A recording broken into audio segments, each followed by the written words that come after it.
once you taste the feeling of winning, you don't want to go back. I want to go back to winning again, and I want to be in the finals, and I want to go to Worlds, and I want to be considered the best player in my role.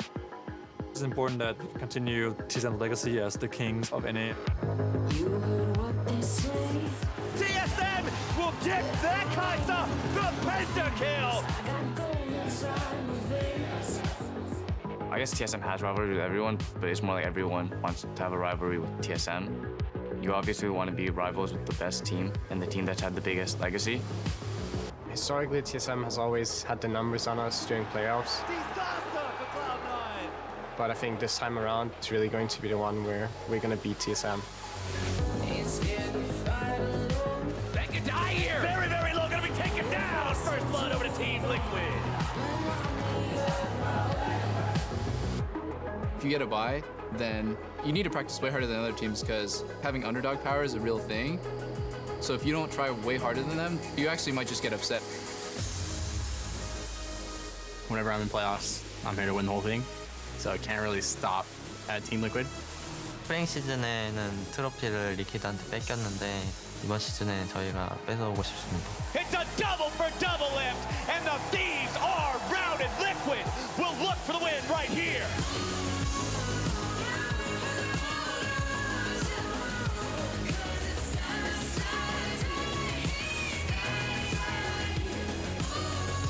With every day and every series that we get to play, I'm one step closer to being back on the final stage. For me, it's something I've done so many times before. There's no reason I couldn't do it again.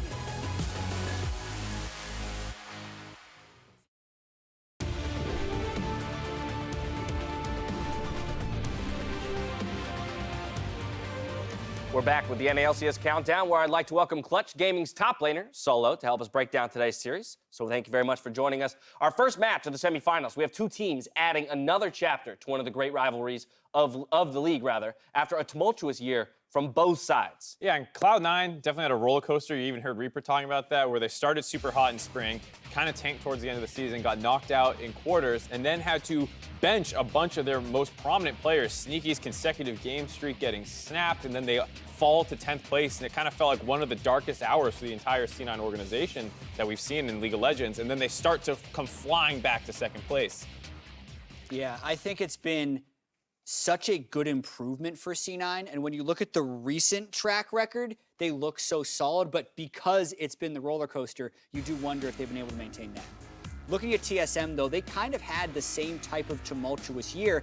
In fact, they didn't even turn it on until much later, where they won the last 4 games of the split and then barely squeaked by Echo Fox in that quarterfinal series. So even though they are here, I don't think there's as much confidence behind TSM as there is behind C9. Yeah, I think that they did have kind of each their own difficulties throughout the split, but I think TSM coming off of a really tough series versus Echo Fox, I think that's something that can really bring a team together and kind of like get over the hump of, you know, all the growing pains that you've had throughout the season. I do want to jump back to C9 and just get your perspective as a player within the league. As you were watching this happen week to week to week, C9's benching this player, bringing this player up from academy, sending these guys here, whole new 5-man roster. Like, what was your perception of it as someone, you know, on a team about whether or not these were effective moves, or were you as questioning as the community was around whether or not this team was going to just absolutely implode? Yeah, I think you know, going throughout the split when they were making their roster changes and having their difficulties, it was I think everyone felt similarly to the community that they didn't really know what they were doing. They were just kind of fishing for ideas.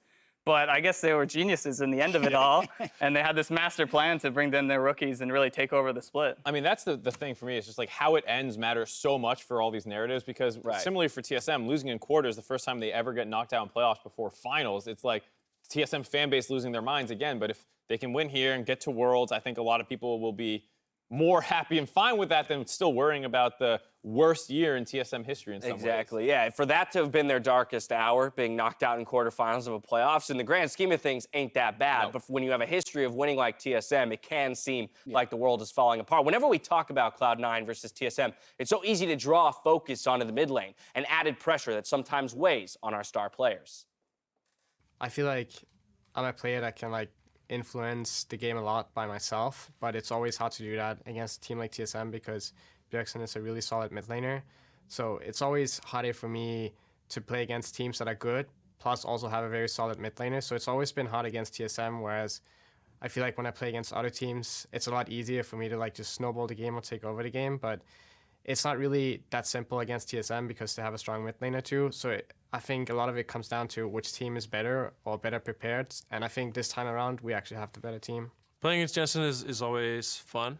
Going into the series against Fox, I felt like I could kind of tease out and be a little cocky in my picks and the way that I played, facing Demonte and knowing that he would come in feeling nervous. But I know that going into Jensen, it's going to be a closer matchup, and I have to show him the same level of respect that I would show another great player. And I love hearing these guys talk about each other, where every time TSM C9 has played each other in the last 3 or 4 years, it's always been Bjergsen against Jensen, and to the victor go the spoils. But when they talk about it, it's actually kind of whose team was better because they match up against each other pretty even. A great deal of mutual respect, rather, between these players. But if Jensen and Bjergsen then are not so much the focus due to this neutralizing element of both being so good, where does the focus fall? Or rather, where do each team find their advantages in the rest of the matchups across the Rift? For me, starting in the bot lane, just Sneaky versus Zven. If you look at these two guys, they actually don't have super aggressive and impressive laning stats, but Sneaky actually had the worst CSD at 15 in the league for marksman. So he's someone where I think that is an area that TSM can maybe find some advantages, because Sven also, a little bit more forward percentage, but for the most part is also kind of scaling into late game. Both these guys are not receiving too much pressure and help from their team, and they focus more on getting to the late game. But I think that's one area TSM does have that advantage. Yeah, as good as Sneaky's been in the late game, his laning phase stats have actually been quite subpar, one of the lowest. Even his KDA is 1.6. Yeah, nothing stellar stats-wise coming out of Sneaky, aside from the win percentage that he has racked up with the team. And to some degree, that can't be ignored if he's just doing his job as it's needed for the team. I do want to turn our attention to the top lane. I'm coming to you, Solo, for your opinion on the Hauntzer versus Licorice matchup. Well, these are two of the best laners in the league, at least me personally, playing against them. And they have, a lot of variety in their play styles. So it'll be interesting to see, how the teams draft around them. I know, picking tanks like Cho'Gath and Poppy can give you like a lot of map control, and even Sion starting to come back up. But it'll be interesting to see if someone is going to start doing the counter picks, try and get some Rumble in there, maybe get some Camille and just start working on these, more carry type champions and see if they can affect the game, because, there's going to be a lot of stalemating in mid lane.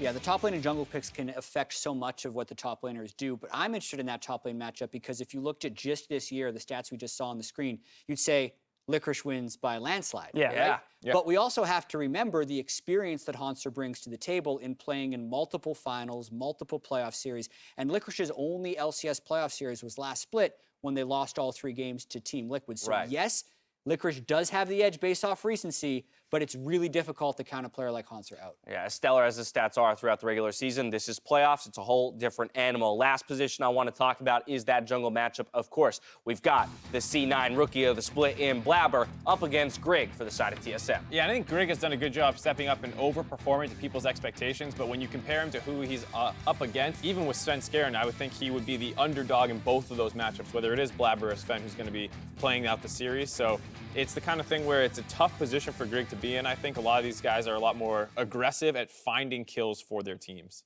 It's a good point. It's something we got to consider, just the possibility of swapping those junglers throughout the series. Yeah, that's going to be a kind of a difference in play style that we'll see how C9 likes to adjust. But it's important for both these junglers to just maintain vision around mid lane, so that either one of their mid laners can really kind of move around and affect the side lanes and try to snowball the game. But I think if whoever gets the more favorable matchup is going to look really good. But both these players are kind of young. We'll see how they do. Yeah, and in terms of resource share, it couldn't be more different with Blaber as the starter. Grig has the lowest gold percentage, lowest damage percentage of all junglers on TSM, whereas Blaber is actually oftentimes supported by Jensen in their games.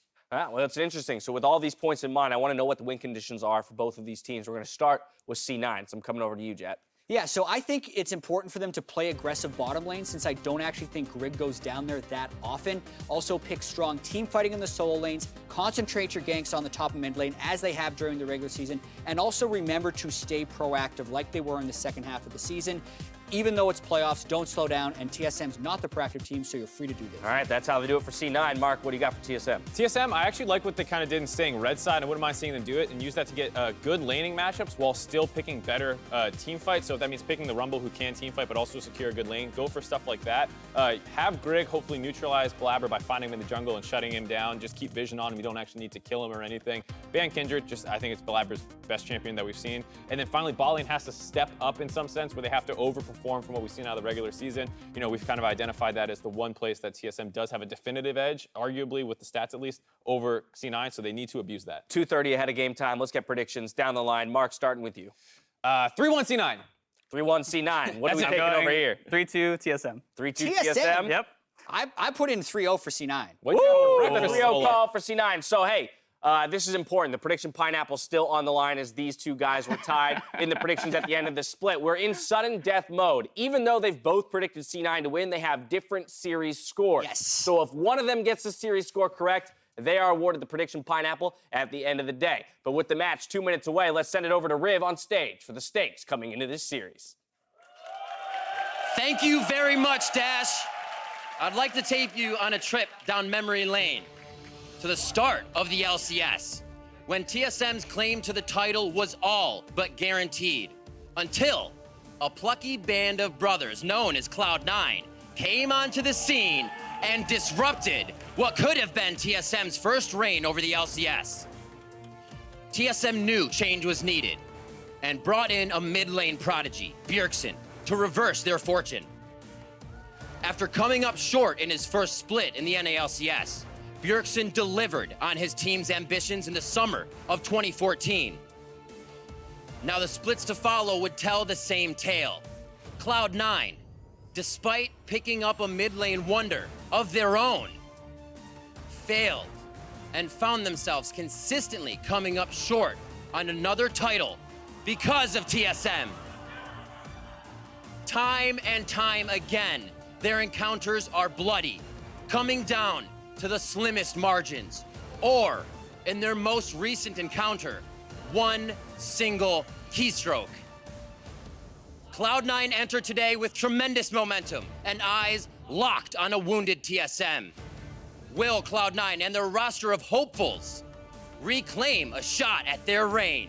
Or will TSM chance reign supreme and find their way to finals?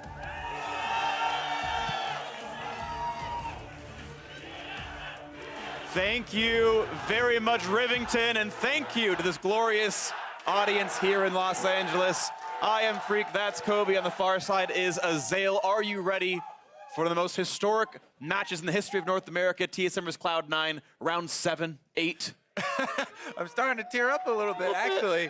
Riv bringing me back to Vancouver specifically. You know, TSM, the summer champions from last year. Both these teams have changed so much. It's really exciting to look forward to this next matchup. It really is, and it's incredible to see all the history that has gone into this matchup and how the players have changed, but the stakes kind of remain the same, right? It's these two orgs battling for dominance in the NLCS, trying to get back on top and, you know, get to Worlds, get that glory. Yeah, it's crazy, too, how both the teams have changed so much, but in so different of ways. With TSM bringing in, you know, the imports from Europe, Zven and Mithy for the bottom lane to try and completely change their shot calling, specifically looking at Worlds. And then Cloud9, basically the North American rookie talent factory that they've been able to pump out over and over and over, Licorice and Blaber and Zeyzal. Yeah. Get him on stage, boys! And Wiggly and everyone coming through this organization, so much hype. And here we go. And the hype begins now as Cloud9 and TSM are into Champions Select for our first semi-final. And the winner, of course, will play into the final. And even if they lose, there's still the regional qualifier to play for Worlds, but that is at another time.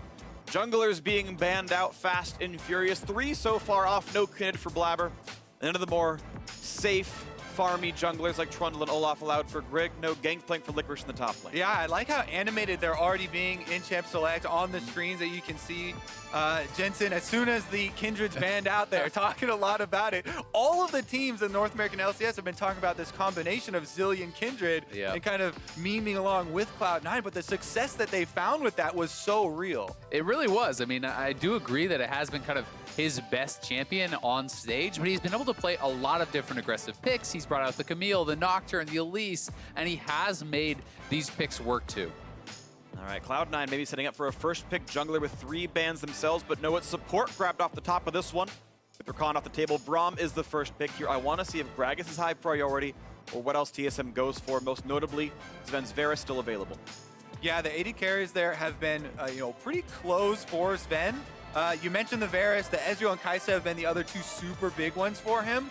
And then he always does have the option of AP, but everybody's got it on their minds. These 2 mid laners, who's going to pick the assassin? Bjergsen with kills on Akali, and it will be Bjergsen's Akali again. And it's the blind pick. So much confidence coming out here from Bjergsen. LeBlanc is still up. That is the assassin versus assassin matchup we could get, and that is LeBlanc favorite. I would be so hyped to see it. Yeah, we have seen a couple of different answers. LeBlanc is definitely the hypest one. We also see things like Galio if you want to go the tankier route.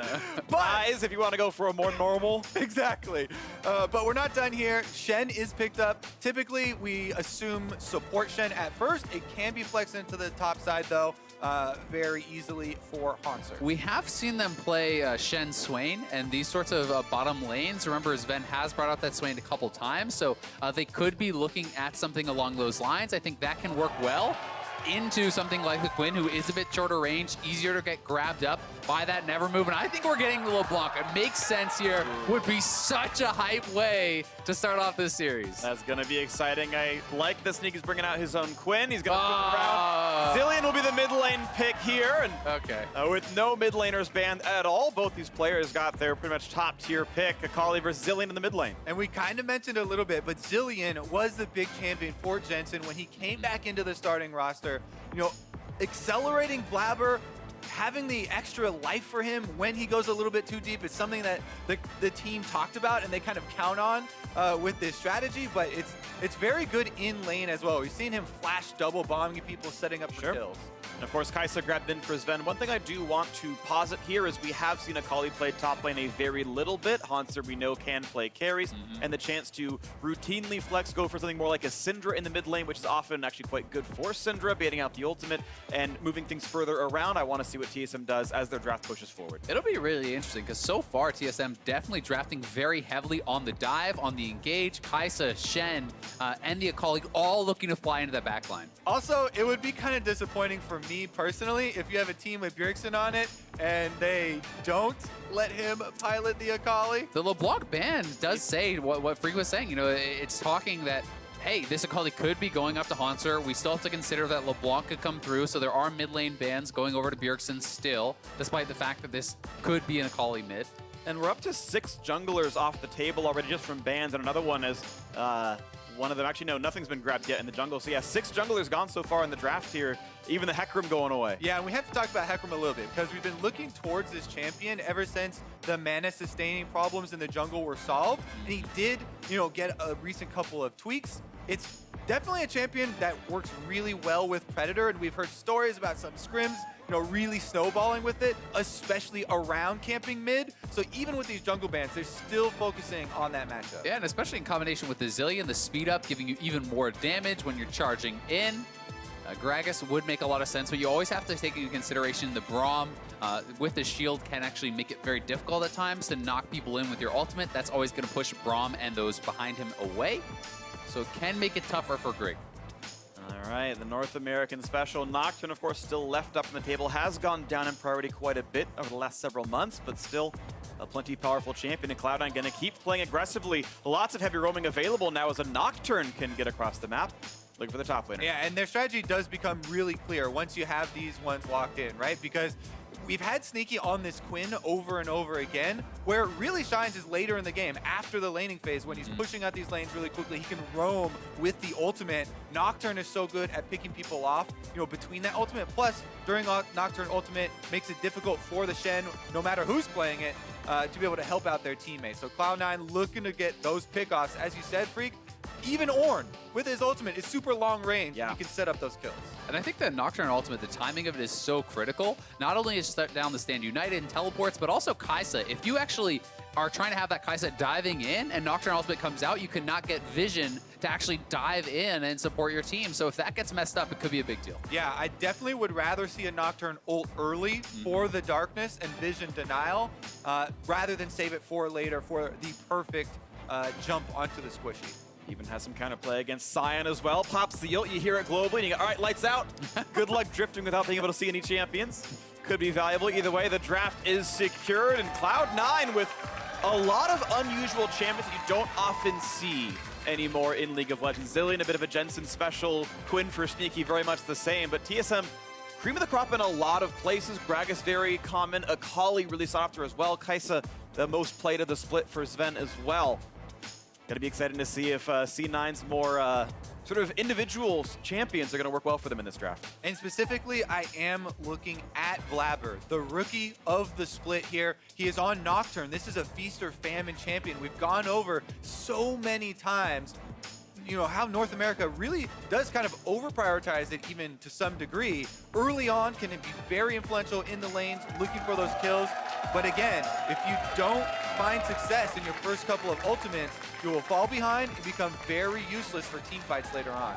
And so the coaches leave stage up to the players now. The mid lane matchup very hyped, and across the board, all stars on both of these teams. Cloud9 and TSM into game 1 of the semifinals.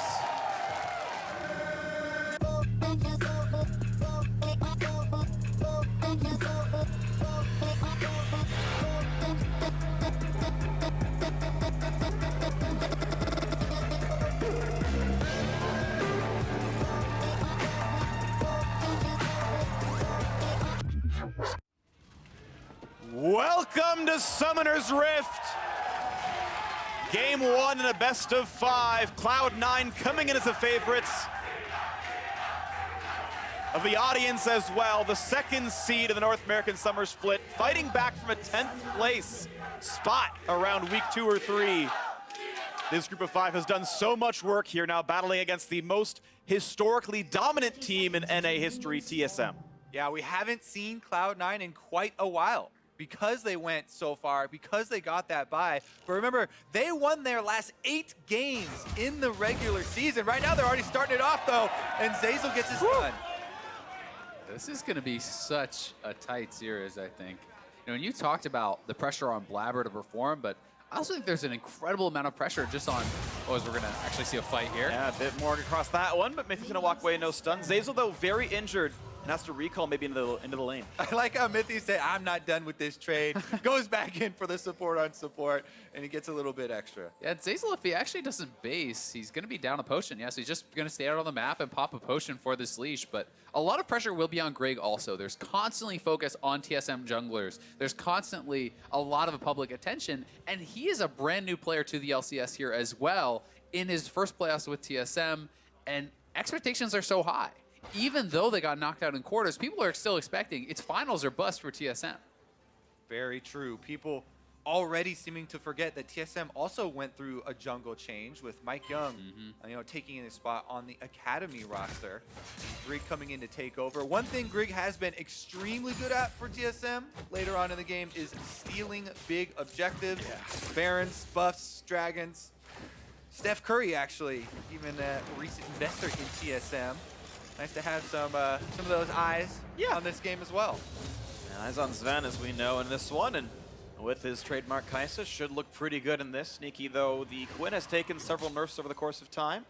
Still happy to play that champion. It's something I very much respect as a player who's historically always been one of the first to gravitate onto new things. He's very successful with it so far. I am excited to see what they can do with this. I imagine TSM has scrimmed basically none against Quinn and might have a hard time picking up with it. Nice trading by Bjergsen. A lot of damage on a Jensen. Yeah, that tower shot evening out a little bit. We have to remember this is Corrupting Potion plus, you know, he does have Inspiration Secondary, so it's going to be a lot of healing here for Jensen to actually kind of take some of those disadvantageous trades. I also have to say, you know, as you were touching on, it's such an advantage to be playing something that not a lot of other people play because you're not necessarily confident on how to react to that champion. You haven't played against a lot of Quinns. Almost like the second bomb there, but it's still going to be damage towards Bjergsen as they trade back and forth. Now it's just up to the biscuits as Jensen has chugged through the rest of his Corrupting Potion. Love watching these two great players lane against each other. You can see how quickly the combos come out. And as they slip into even the obscurity there, able to get the slow, landing bomb number 1. So some career matchups between these two guys has been extremely exciting following it. Yeah, and very close overall. You know, a couple CS in Bjergsen's favor to separate them, but you know, very, very even overall. These guys have really been considered the cream of the crop of mid laners in the LCS for a couple years now. But it has always been Bjergsen coming out on top in those big games. And it's actually been since 2014 that C9 has not won a best of 5 against TSM. Knocked out in finals several times, and then earlier a couple weeks ago, or a couple seasons ago. All right, now though, pretty close holding pattern. Nice little trade on the bottom side. Doesn't land the Q, the slow's too much. Zeyzal getting with that one, losing a couple hundred damage, but it is at least punishment towards Zven. Doran's ring Kai'Sa, so it's actually less sustain with this kind of a build, but it does have a lot of mana to keep spamming spells. And I do like the teamwork there. That was just a little example of TSM working with Grig, you know, the new guy on the roster. They call the jungler down. He's there for them to just clear out the ward in case something happens. Even though he's channeling his recall, he allows them to get that sweeper off, and he's around if there is some sort of confrontation. I think these next couple minutes in mid lane are actually going to be fairly critical because Jensen did spend all his mana, took an early recall, buys a Dark Seal, and he's back out to lane. If you get ganked with no teleport at this time, before Bjergsen has even gone back to base, it could be very, very detrimental to the rest of your laning phase. So Jensen's going to have to be really careful in that mid lane for the next couple of minutes. Well, I think Licorice might be heading back to base and using his teleport very soon as Hauntzer gets the better of that trade on Sion. Sion definitely does have a very strong lane phase, and Ornn's was taken down recently, but mid lane. Looking at the play right here. Will it be a body slam flash? Predator is on. Body slam, no flash. He wanted to bait it out of Jensen, but he held his nerve, and now the potential regank. Here's done a half, out he goes. That is nerves of steel there from Jensen. Just like I was talking about, if you die there with no TP, Bjergsen gets a big buy. He maybe takes over that lane. He didn't even flinch. And I like where these, you know, kind of poker plays come in. You get to test the mental of your opponents. Is he going to pre-flash, thinking the Gragas flash is also going to come in, or hold on to it like there? Typically, now a trade in the bottom side. Mithy is going to take a fair bit of damage. Get nearsighted. He's going to walk away. Typically with Jensen specifically, he relies on his ability to dodge skill shots, dodge ganks. We have always complimented him so much for specifically his movement in lane and being able to get out of a lot of those very dangerous scenarios without having to use big cooldowns like the flash.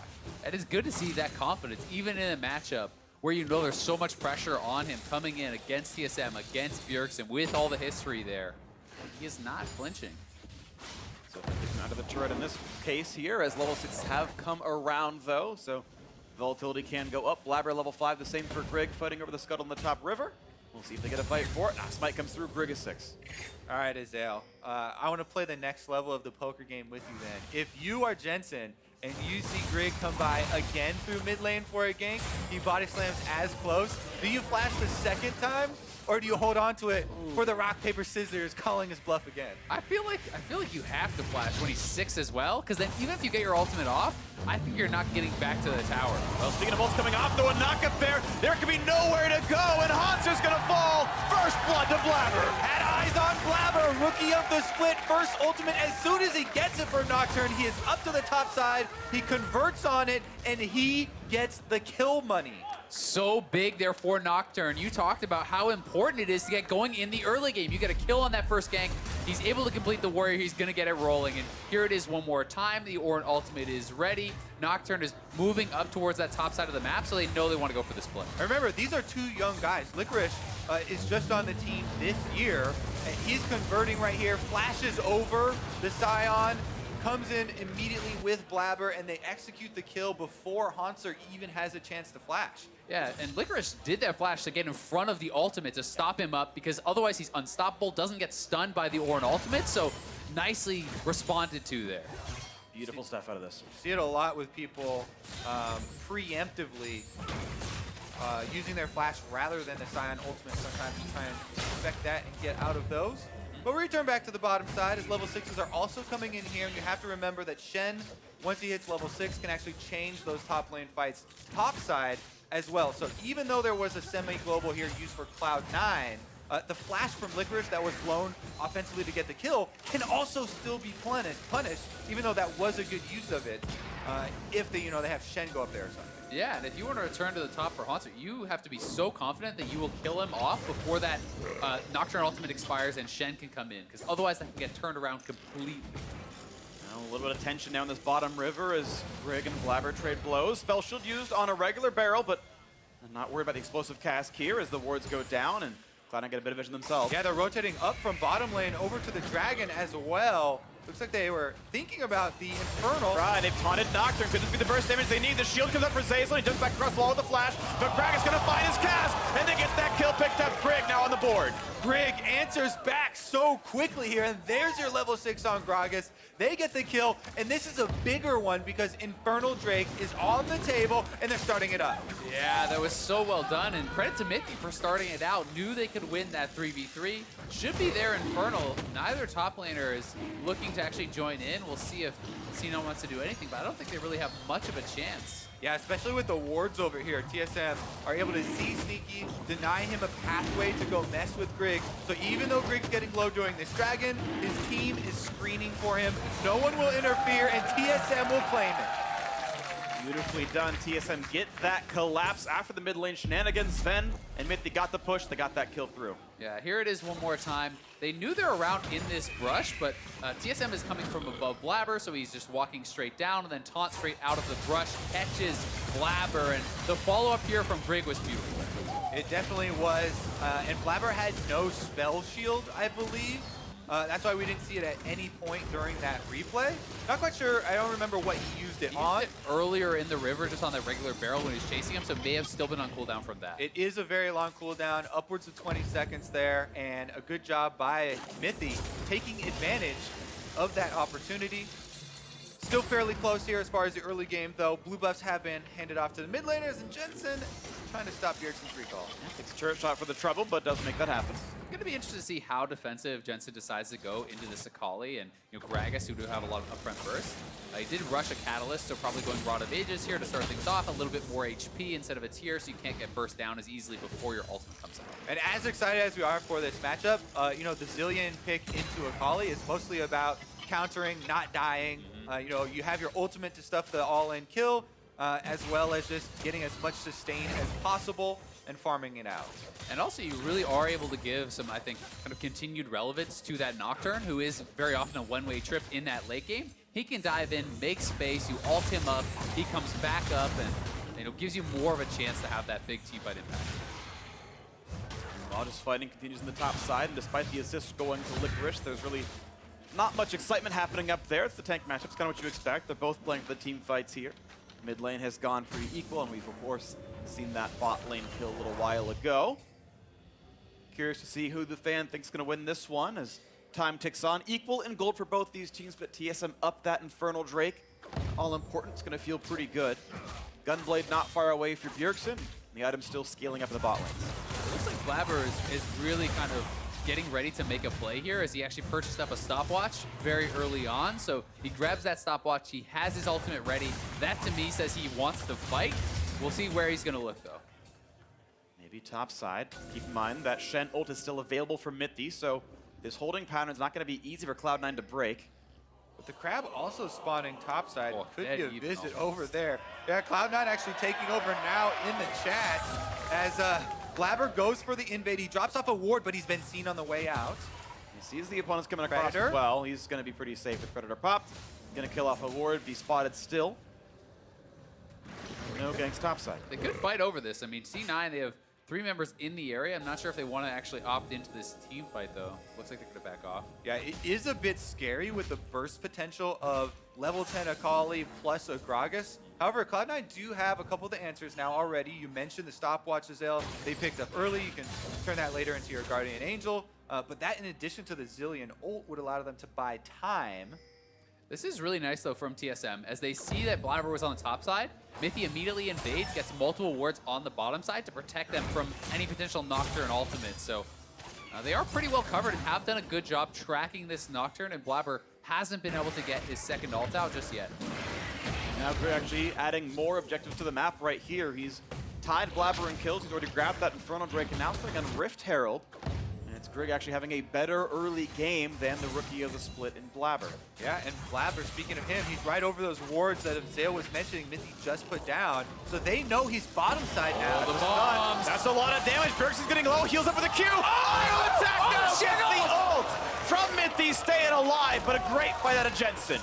They hold that ult till the last second. Otto's in the air. You can imagine the team comes from bottom side now. Because there's no Shen around anymore. He's going to flash and get away. That should be just survival as Zven gets out. But now it's time for turret pressure on the bot side. Super good ult there from Zven. He ults to get to the other side and then immediately flashes afterwards for a large distance. However, Cloud9 have the momentum. Yeah, they may just be able to straight up take this turret. So much pressure gained there from Jensen. He makes the support come mid. They get the flash bot. They're going to get their first turret, and Jensen making a big difference. Look at Mithy, though. He's coming down the river for TSM to cut them off. The taunt, he's got flash. How many's going to hit? A nice vault backwards and sneaky. Going to make sure we got enough space to get through it. And remember, this game is all about a cascading effect of one area on the map winning, and that's spilling over to the bottom side. Jensen with the 1v1 plays on Bjergsen in mid lane. Let's take a look at how he got low in the first place, because this prompts the rotation from Mithy from bottom side up to top side, which allowed Cloud9. Oh, during the replay, 3-on-1, Nocturne not even used. Zven finds himself alone and shut down. A great play, knowing Zven has no flash, no ultimate, no way to get out of there. We can try and play the mystery game here. Maybe they're just waiting in the bush. That's what I would The guess. old classic. Don't worry, we're going to have an Acer Predator replay coming up to show us what happened. I promise. As Bjergsen knocks down the minis in the mid lane. Well, well, now they're making you're a liar, freak. Well, I was told. Arthur's the liar. All right, here it is, our Acer Predator replay. Down on the bottom side, we see they want to go for this one more time, and just sneaking back around into the brush. Mithy looking out to roam, and I assume Zven just stepped a little bit too far up.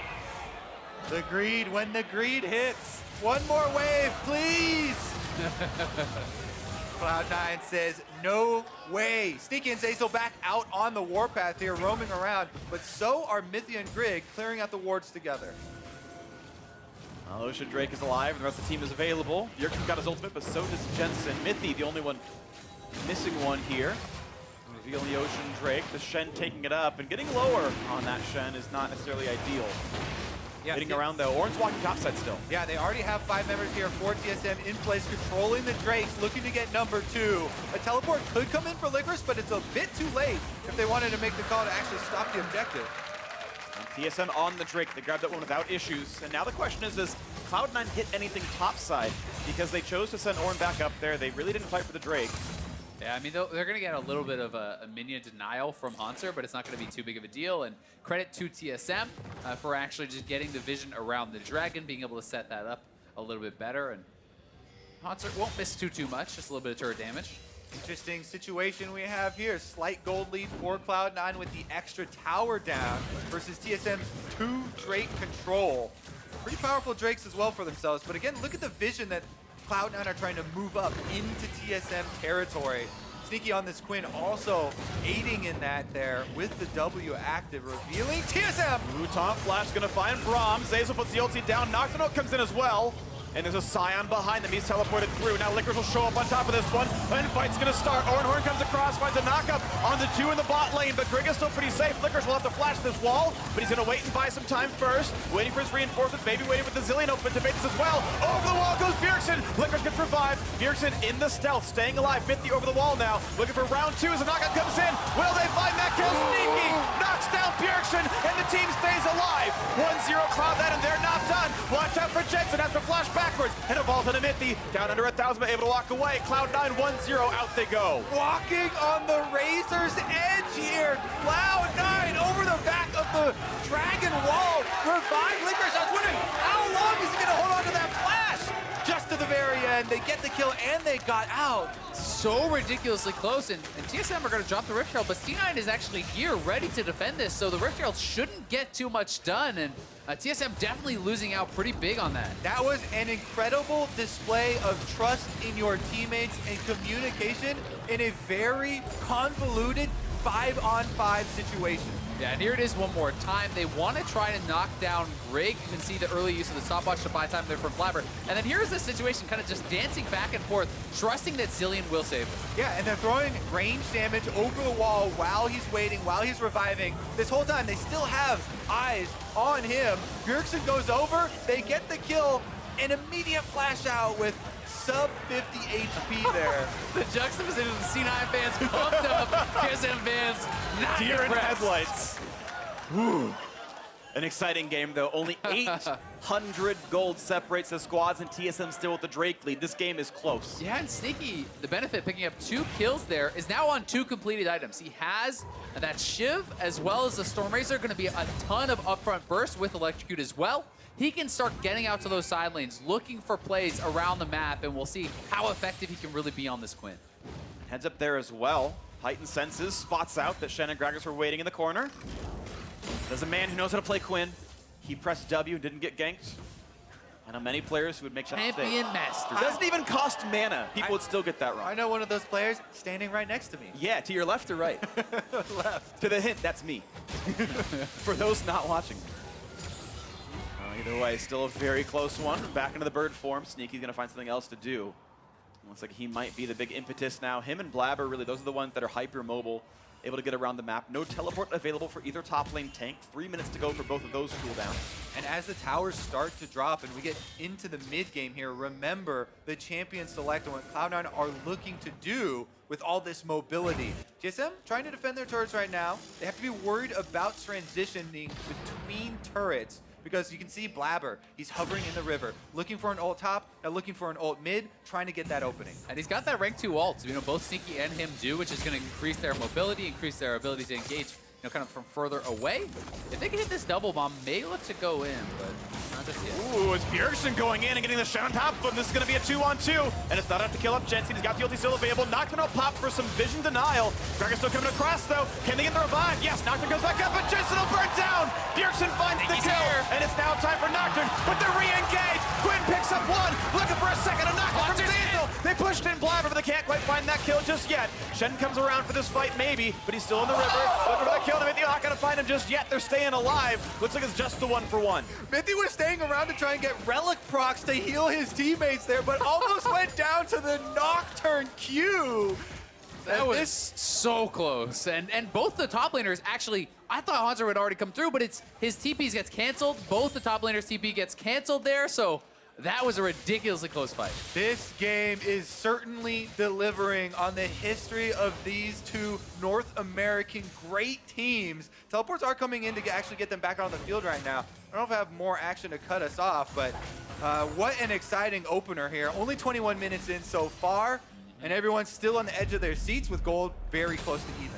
Yeah, this fight was really, really close, and honestly very well played by Bjergsen. He buys so much time with the Shroud. Yeah, and also I think that second bomb from Jensen was a bait to have Bjergsen commit so that Blaber, could have the collapse 2v1. But again, Mithy's Shen keeps turning those numbers. And then here in the second area, he goes to use the revive on Blaber, dying himself, but Sneaky comes in to save the day. Yep, both top laners had those TPs canceled, so they could not join in, and C9 so close to finishing off Mithy there. As you said, Mithy coming in to try to proc the Targon to heal up some of his teammates. And look at Sneaky's burst now, 3 kills, adding a BF sword on top of those 2 items. But one thing to talk about in that fight is we talked about how early you want to use that Nocturne ultimate. The fact that Blaber did delay allowed Shen to come in very, very early in the fight and really turn things around. So you have to be very clear about when you're looking for the fights and very quick to pop that ultimate. On this time, though, it worked out. TSM able to get their trade kill for what could have been a bait. Worked out all right. We once again have a very close one here. Only 900 separating, and TSM still in the 2 Drakes, but a mountain has spawned. And TSM's gotten all of them so far. We'll see as they have got everyone out to bottom river. Sion's going to come in. He's going to find his damage towards Ornn as Gragas takes down the mountain Drake by himself. So that's going to be 12 damage for auto attack in the bottom lane. Yeah, Blaber's got a control ward in there though, so Cloud9 have vision. Sneaky topside with no way of joining though means TSM might just get their 3rd Drake in a row. Yeah, Sneaky's just going to keep pushing. I think C9 is just going to try to get control of mid lane, buy time for Sneaky to potentially look for a 2nd turret. We'll see how quickly he decides to come down, though. And this is important. When we have teams with split push options like this, oftentimes they'll throw the plan out the window in the mid game as soon as someone dies. Cloud9 here committing to it, and Sneaky might get 2 for his troubles. There are a lot of TSM members moving up, though. He has to be pretty clear about when he's going to back off. Kai'Sa can ult across, so Nox going to rejoin, but Sneaky's going to jump right into the opposing team, and a shutdown for Grig. The trade kill not going to come in as Akali joins in. A knock with the back line. Can they kill out Zven? Licorice will do so, but another one has fallen as Blaber has been taken down. Licorice will revive, but he's going to be alone underneath the turret. Cloud9 separated, a cast from Grig, brings in Zeyzal. Licorice trying to run on the Ornn, but he's got nowhere to go. Surrounded by TSM, they surely have the damage, and it will be a team fight won by TSM. TSM get 3 kills for themselves, and Baron is ready. Grig already starting it off. They've made the call, but they've called him back. The rest of the team says, that's a little ambitious, my friend, and he just goes to Scuttle instead. Yeah, and it really was all started off by Zven. Sneaky stays up a little bit too long, gets tagged by the Kai'Sa here, and this means Kai'Sa's going in, Shen is delivering as well. Such a good engage from the bot lane duo. Just look at that shot from Zven too, right around the minion, barely tagged Sneaky to start this all off. As you said, Adele, everyone from both teams comes in to join this fight, but the trickle in just kind of adds to it for Cloud9, where they were already down a member of the team at the beginning, and they were never able to catch up in numbers. Sneaky, though, back out on the field trying to push towers down. And it was also their guy who has most of the gold, right? When you lose your 3-kill Quinn that early on, it's going to be so difficult to actually win that fight. We'll see how carefully they can play this out, because that long-range engage from Kai'Sa is available if you can hit that W. Yeah, and you definitely don't want to do that into other members of the Nocturne. team.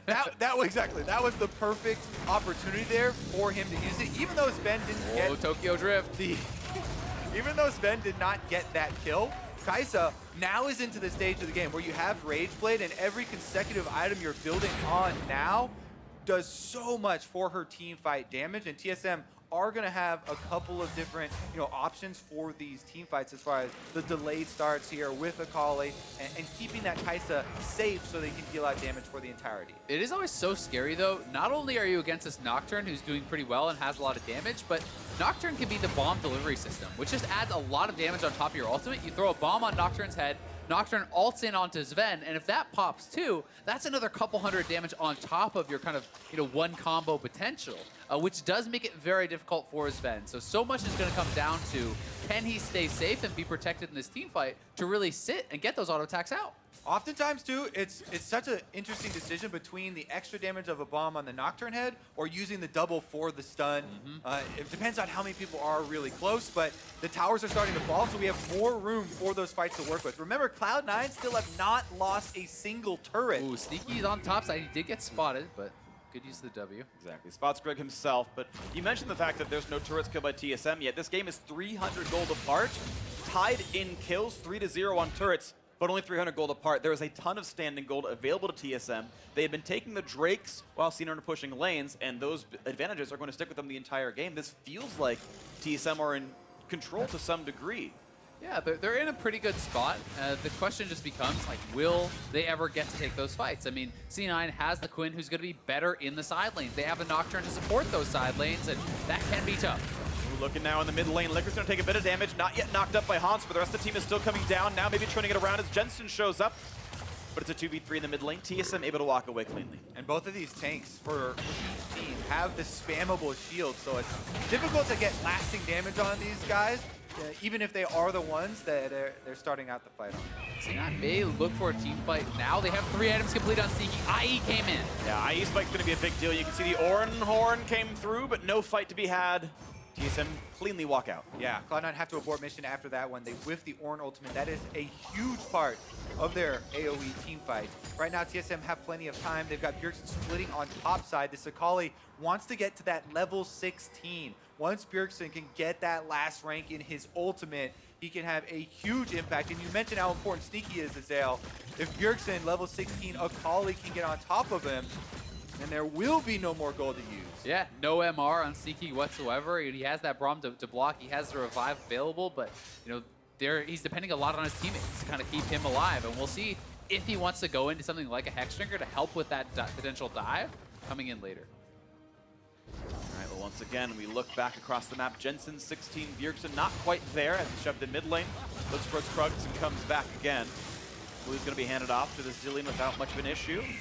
We look for TSM's locations. They're all kind of on the passive side of the map. Lots of recalls will come through. Zhonya's completed. Pretty important spike there for Bjergsen's Akali. The rank 3 ultimate for Zilean is always so big as well. With this much AP, you're essentially bringing back carries at full health. It's almost 1700 HP you're brought back with. That is more than Sneaky has. That's going to be more than Blaber has. So this is really, really strong at this point in the game. It's a full second life. And another Drake is about to come up. 15 seconds on this Infernal. Drake number 4. And this would have to be, you would think, where Cloud9 would put their foot down and put a stop to this TSM train. Pulling the team together, Sneaky coming down the river, waiting around in the mid lane, taking a bit of an aggressive path and maybe hoping to bait something out. Bjergsen's still not 16, worth pointing out, but Hurricane is down on Zven with 3-item spike for both bot lane marksmen here. This is so big. TSM really wanted Bjergsen to that level 16 for the ultimate. Still haven't been able to get it. I wonder how much more he needs. It's going to be actually a couple more minion waves, especially if he's sharing with the rest of them. Cloud9 starting to create some space. Those bombs, that poke over the wall, there's not that same kind of utility for TSM trying to push them away. And the top lane has been set up by Sneaky, so that's going to get to the turret very soon. Nocturne is clearing the waves on the bottom side, so TSM would need to engage now if they want that 5v4. Cloud9 playing the map quite well. Mid lane now being pushed back and forth. TSM first to push, but the bombs coming down should equalize that. But it means that TSM now have river control for this little bit of time. Scuttle towards Cloud9. And Grig's going to pull aggro. A nice knockup from Hauntzer on a Zeyzal. And Akali's off on the wings behind the wall. Is he going to find the flank towards Sneaky? Bjergsen's going to look, but he's on top of the control. Now they know that he's there. And Liquorice will hold the left side of the flank. Dragon still taking lower and lower, though, down to 2k HP. It's going to be a smite fight picked up there by Grig. Ornn comes across. They still wait for Akali. Hauntzer in the front line. Once he engage coming through, they pull Shen on top of him. He's going to look for the back line. They can't yet find it. He's got no one to kill. And a first resurrection comes through. Now a trade as the Zhonya's pops in for Hauntzer, but the Sion will die pretty soon. They've knocked down Blaber. 1-0 TSM, and they're walking away with 4 members on this one. C9 trying to re-engage, though. Can they find someone to kill? Hauntzer can't get back over the wall. They've got a knockout towards Mithy. The taunt comes across. Bjergsen rejoins. They're going to find a certain kill as Jensen gets one, though, on his Zven. It's a 4v4. Zhonya's for Mithy, but a bomb is on top of him. He's going to fall over. Untitled for Jensen. It's C9 who's won the fight. And C9 can head to Bear potentially, but their jungler is down, so probably just going to go mid lane, shove this up. There are some pings from TSM on Baron, so they are worried about it, but what an extended fight. That was so close. Yeah, definitely tough to keep track of all the revives possible here. The Guardian Angel now going to be on cooldown for Blaber, and he did go down in the end after Grig already secured the smite for TSM, so that means 2 Infernal Drakes now for the late game scaling for TSM. Yeah, and C9 really kind of hesitating to go in at the start. This is this dance back and forth for so long, but in the eventual play, Blaber doesn't even really contest the smite. It is Grig getting it without Blaber even being in range. So Hauntzer doing a good job buying time. Bjergsen always threatening that roam, and that created a lot of room for them to work with. Yeah, Blaber walks up there, but Hauntzer able to land the Q, and then he soaks a lot of damage, and Bjergsen goes in, kind of zones the backline of Cloud9. You can see Sneaky didn't get to enter this fight, and Cloud9 were very separated there. When Blaber went in, and then Bjergsen and Mithy were able to cut off the rest of the team. Yeah, Sneaky doesn't even join the fight before Blaber had died 2 times. But then they have that 4-man squad. Sneaky's still healthy. They have the Zilean ultimate to bring back up Zeyzal, and all of a sudden they can turn it around. And Jensen killing off Zven there. The Kaisa going down first for TSM was so big in allowing them to get the second kill. But again, TSM continues to stack up these Drakes. So while Cloud9 still have control of the map, they still have not lost a turret, they still have the gold lead, TSM have a lot of power waiting in those buffs. Yeah, and we do like to talk a lot about kind of hitting critical mass on an assassin when you can one combo someone as they're looking on Hauntzer in the mid lane. I'm gonna ult away from this one, yells cowards, and realizes talking to a mirror, but stays alive. 2,000 gold, though, puts Cloud9 ahead. That is battling against the double Infernal Drakes, though, of TSM, and I feel like the stats are similar.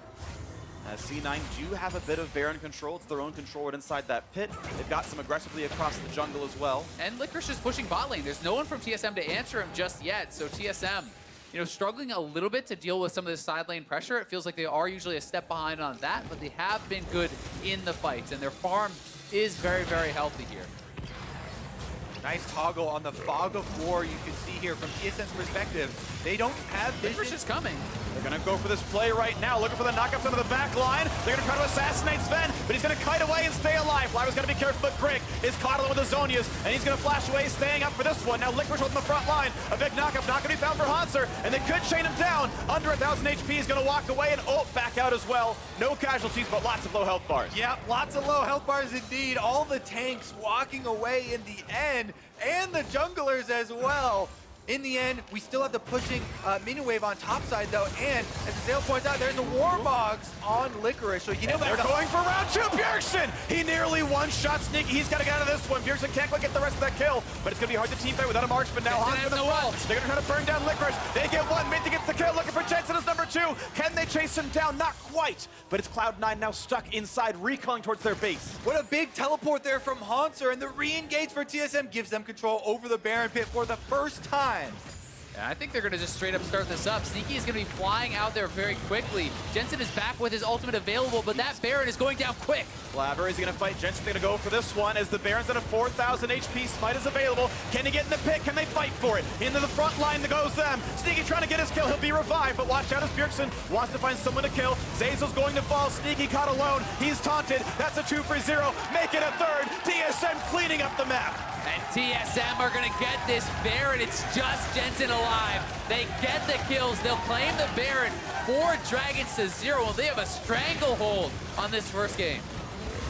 With this Baron buff, TSM has so much gold to claim on the map. They haven't taken a turret yet. They can basically mine these things like gold.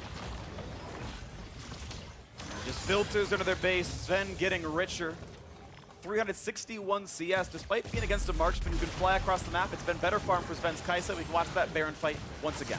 And this is, again, with Licorice already down, Sneaky's already very low, so as soon as the fight is going to start, you're going to have to use that Zilean ult onto Sneaky, which means no one else can really be helped. Yeah, Cloud9 have no front line because Licorice was the guy who got killed, so they have no one who can soak damage. That ends up being Sneaky there in the front line. Then you have to kind of juggle aggro, use the ultimate from Zilean. In the end, it's not going to be enough. TSM starting to take their toll, though. Mid lane will be first.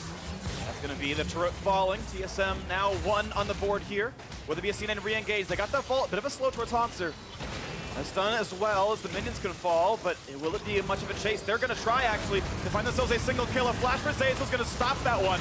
But here comes the re-engage, knocked into the back line. Another Shen ult used to keep them alive, though. And they're gonna get that kill on a Hauntzer slowly but surely. No, he flashed away, and that Sion is still alive. He's undying in lore and in the game. As now Blaber's running away, looking for another re-engage towards Grig. Here comes the flank in for Bjergsen. He's gonna look for Jensen. Does he have the damage? He does, but it's a 1-for-1 as Kai'Sa has fallen. So the fight must continue, but look at the damage towards Sneaky. Does get burned down. TSM winning yet again. Zeyzal's gonna drop. Licorice now left alone. A triple kill for Bjergsen. And he's got to look for his 4th. It's a very tanky Ornn, but he is not getting away from this one. TSM 4-1 the team fight. Elder Dragon is available. Baron buff is still on them. TSM have all the options in the world to go with, and it's going to be right down the middle. They can go right down mid, get the inhibitor, and then potentially go straight back for that Elder Dragon. 4 dragons to their name. Hauntzer, just a raid boss there in the mid lane. C9 committed everything and they couldn't get the kill. If you lose a fight with the enemy team wearing Baron, you have to give up so much afterwards. The push is immediate, and TSM are already inside the base. And that is inhibitor down, and respawn still a few seconds away, so Cloud9 not going to join much of anything as the teleports come across the map and TSM conglomerates down towards this Elder Dragon. Bjergsen now 7 kills on the Akali. got to come in later in the fight, pick off a bunch of the low health members, not having to worry about the Zilean ultimate anymore. And TSM, on top of it, will be able to claim the Elder Dragon buff on their way out. Bjergsen just recalled with 3,500 goals, so he's going to have another item to his name, but here it is again. Look at all the commitment here onto this stone plate Sion. They use everything on it. Blaber then starts to dive backline because they think Hauntzer's already dead, but then they don't even have enough damage to grab Hauntzer. And that was a great ultimate from Grig as well. He splits the team. Sneaky flash in. They knocked away the rest of them with Jensen to the bottom side, and that allows Bjergsen on an assassin. The perfect battlefield to come into is one that is completely split and in chaos like this. That is where an assassin can shine. He was set up, and it looks like the fans have also changed places here. We have the reverse. We have the reverse, and TSM are kind of pulling off these multi-step fights where you have to force a Zilean ult out on someone, and then Bjergsen is trying to maintain the rest of his cooldowns to then attack someone else. So you see the Zilean ult goes on Sneaky, and then instantly Bjergsen is diving onto Jensen, diving onto the other targets, and trying to knock them out of the fight. And looks like TSM wants to keep going. You can see how good Bjergsen's been on Assassins. The all-star he's been for so long in his career. Puts a lot of game into his hands, and 7-2 looks like that again. And specifically Akali there with the graphic, you can see 19 KDA from the single game big carry. Here they are though, trying to take care of some structures as well and finish off game number 1. And Bjergsen bought a full death cap after that last fight that they just won with double Inferno, with the Elder Dragon. That is an insane amount of damage that he's going to have. He's almost at 700 AP on this guy, and he is going to be absolutely shredding through Jensen and Sneaky. Here comes the push. Top lane inhibitor turret going to fall at 8,000 gold Baron power play, and will it be a team fight? Nocturne ult pops.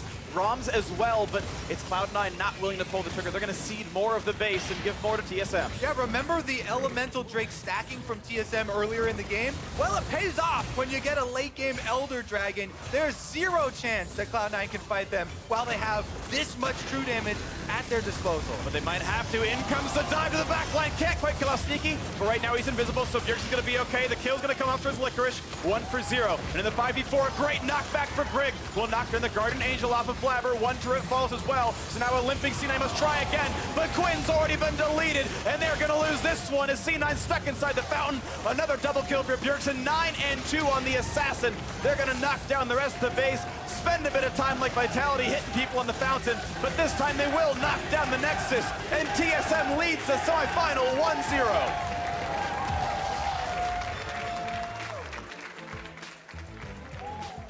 What a way to start off semifinal weekend here at the North American LCS. Cloud9 out to an early lead, trying to snowball with the Nocturne Quinn, but TSM able to put a stop to it. And the Assassin in the mid lane shining, but also kind of the Untold Herald here, Zven on Kai'Sa doing a lot of work with the most damage dealt in the game. I've also got to give a lot of credit to Grig.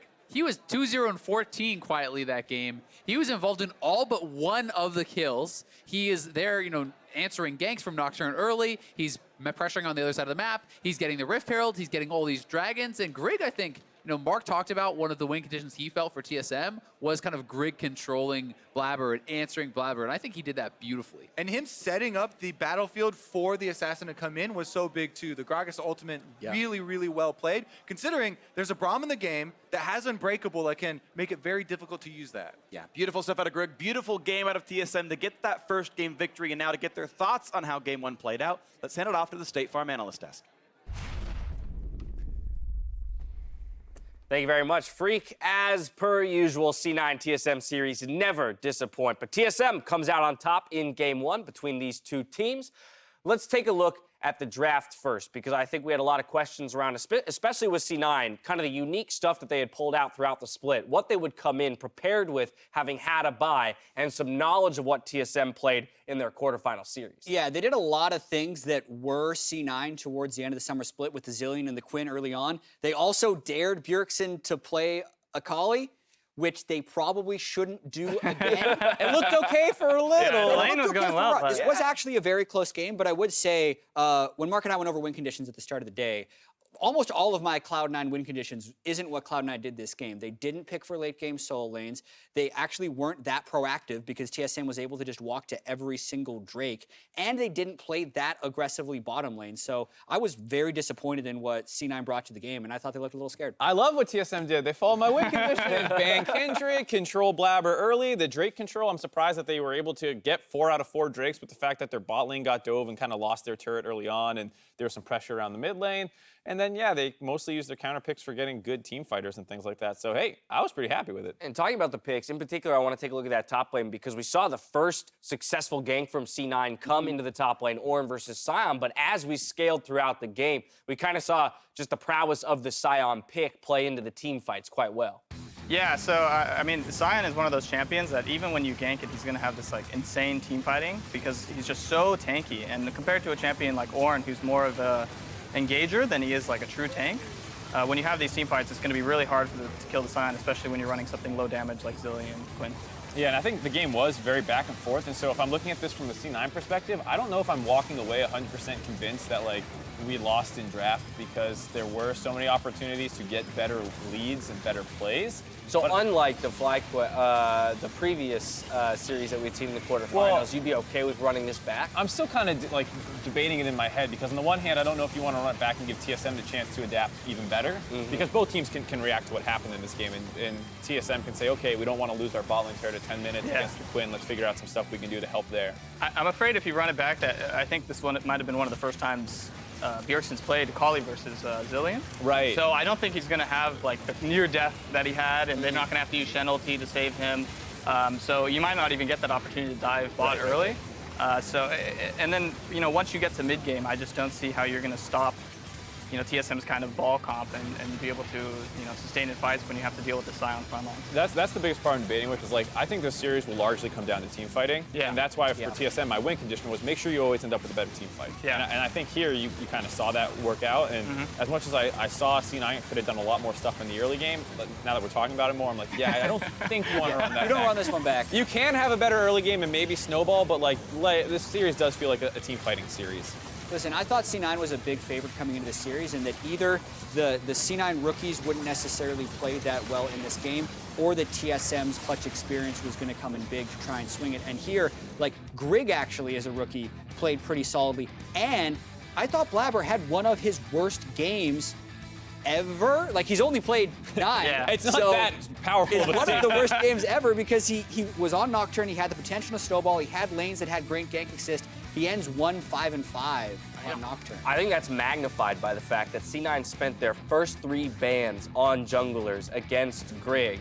Only the Kindred ban coming through from TSM in those first 3, and yet still Grig seemed to outperform Blaber in the first game of this series. And so this is where I turn to you guys and looking ahead to game 2, ask, what is the possibility or the likelihood that C9 does look at utilizing that sub-roster or the bench players of Svenskeren and Golden Glue, or one or the other, doesn't have to be both, as a package deal? If they're serious about the 7-man roster, I think you put Svenskeren in. There's probably, it depends how scrims have been going, there could be a lot of resistance, like, oh, we don't want to overreact after one game, and that game was really about dragon control, but like, Svenskeren is still a good jungler. I think you could put him in, but then you also have to ask the question of, is it time to put Golden Glue in? Because Jensen, I thought, had a pretty good game. All right, well, I have an answer for you just as quickly as I asked the question. TSM has elected to stay on red side, and there will be no substitutions for this game. So, to your point, Jed, it looks like C9 is keeping the faith in the the roster that they just threw up on the Rift, saying, hey, it's more about execution and in-game stuff that we need to clean up. Yeah, and like, we were talking about, you can totally change up your ban phase. You don't need to target Grig. He performed on the Gragas. It was also weird because they went away from that strategy by not continuing to ban out junglers in the second phase. They let him get Gragas after banning out so many tanks. And Gragas is still a fine champion, so what did the first 3 bans really accomplish? I think there's, in the draft, a lot of things that they can do different. Still on blue side, still with Blaber and Jensen. It almost makes me think that they had an original game plan to play Hecarim with the Zilean, but then because it got banned out, they had to default to Nocturne. So I'm not even sure that this is what they initially wanted. Right. I think they're going to have to readjust things because, you know, picking Gragas jungle is like obviously still a good pick, and I think doing 3 bans just to end up with that is not going to help. Yeah, I mean, TSM has this massive Kai'Sa priority because it's an amazing late game pick. They're still going to want to do that. Yeah. Yeah. Has Sneaky played very much Kai'Sa though? Not a ton. I'm pretty sure. He's focused a lot more on Quinn and those kinds of things. So what happens if C9 does adjust to a more late game team fighting focused scenario? Because if you're saying like that's what TSM should continue to do, I think the series is going to come down to the team fights in the late game. Is C9 better at that style if they start to draft towards that style? I would think they've cleaned up a lot in the recent weeks with their team fighting. Yeah, I wish it was that simple. I think obviously TSM thought they'd be able to run over TSM early game. If C9 drafts a late game team, they should still be able to win early game. And then yes, they would be able to win that late game style if it goes to 35 minutes. But it's all up in the air and it's all about what you practiced. Game 1 goes the way of TSM. We'll see if Cloud9 can bounce back when we return. Show us how you're watching, though, this semifinal match all across the world with the hashtag HowILCS. A special shout out to the crowd over in PAX West who are catching some rays while tuning in to this semifinal match. See you in a bit. Outdoor viewing party. So they know he's bottom side now. That's a lot of damage. Bjergsen's getting low, heals up with a Q. Oh, attack now! Get the ult! Nocturne goes back up, but Jensen will burn down. Bjergsen finds the kill, and it's now time for Nocturne with the re-engage. Quinn picks up one, looking for a second of Nocturne from Zeyzal. Kai'Sa's dead. I ult Braum. I'm up. We can fight. Keep fighting. Look at Mithy. I have a bomb on him. Get stunned instantly. Nice. Oh, kill Quinn. Get Quinn. We have Quinn. Nocturne is dead. Wait. The fight must continue, but look at the damage towards Sneaky. Does get burned down. TSM winning yet again. Zeyzal's gonna drop. Licorice now left alone. So now Olympic C9 must try again, but Quinn's already been deleted, and they're gonna lose this one, and TSM leads the semifinal 1-0. The sub above difference is daily, not shredded last night or baked yesterday afternoon. Good ingredients, prepped fresh every day. Because that's what daily means. Jersey Mike's. Be a sub above. Welcome back to Assist of the Week. During the quarterfinal match of FlyQuest and 100 Thieves, the Thieves were getting harassed by FlyQuest as they attempted to take down Baron. Someday decided he had enough, launching Call of the Forge God at Keen and headbutting it towards Flame and Santorn for the knockup, caused FlyQuest to scatter, and 100 Thieves secured 2 kills. And Flame, then it's going to be free. Flame in some trouble, trying to get himself away from this one. Cho'Gath not really mobile enough to escape the collapse. He tries to go for the feast with his dying breath, but it will not work.